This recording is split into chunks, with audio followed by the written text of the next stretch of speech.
The Varen had seen the birth and death of stars.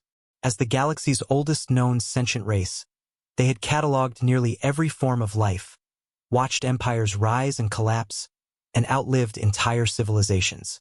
Yet, they avoided one planet with such consistency it bordered on superstition. Earth. It wasn't always this way. When humanity first broadcast radio signals into space, the Varen were among the first to listen.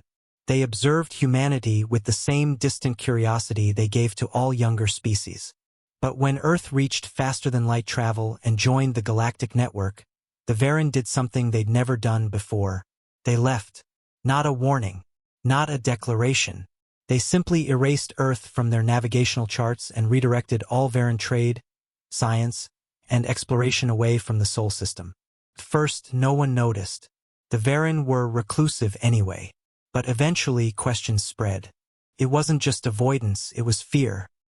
Commander Arlen Voss of the Galactic Exploratory Corps didn't believe in superstition. He believed in data, and the data made no sense. Their logs are redacted, he muttered, scrolling through ancient Varen mission files. They visited Earth 2,000 years ago. Then nothing. Dr. Mira Chun, a xenoanthropologist, leaned over his console. That's during humanity's Iron Age. They must have seen our ancestors. But why redact everything? Voss leaned back, eyes narrowed. There's only one way to find out. They arrived on Earth quietly under a diplomatic veil. The humans were welcoming, proud even. Earth had grown powerful, yes, but also strange. Voss noticed it the moment they landed. The planet felt heavier than its gravity.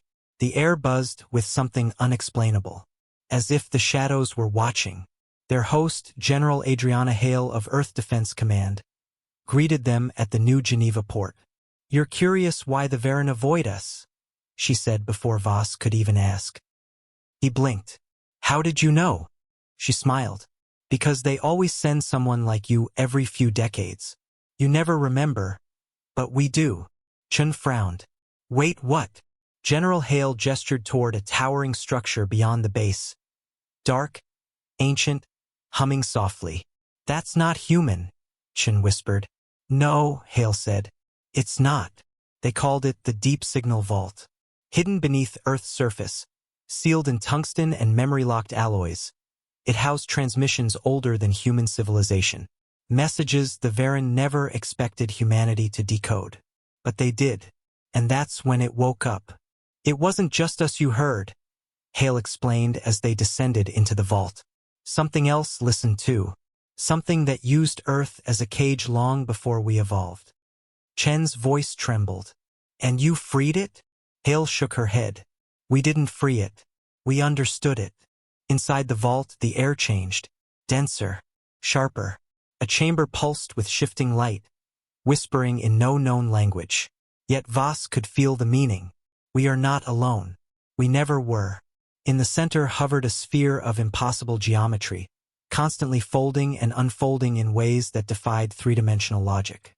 Hale watched them both carefully. The Varen heard it and ran. We heard it and adapted. Voss stared at the thing. It wasn't alien. It was ancient, older than stars. And it was awake. "You merged with it," he whispered. "No," Hale said. "We coexisted. Chose to stay here. And now it chooses us." When Voss and Chun returned to their ship, neither spoke. The stars outside seemed quieter somehow, more distant. In his final report, Commander Voss wrote one line. "Earth is no longer just a human world. It is a threshold." And something on the other side just looked back.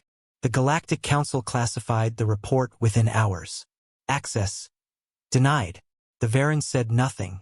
They didn't need to. They already knew. And still, they stayed away. Because whatever dwelled on Earth now, it wasn't just humanity. It was something older. Something that remembered the Varen. And hadn't forgiven them.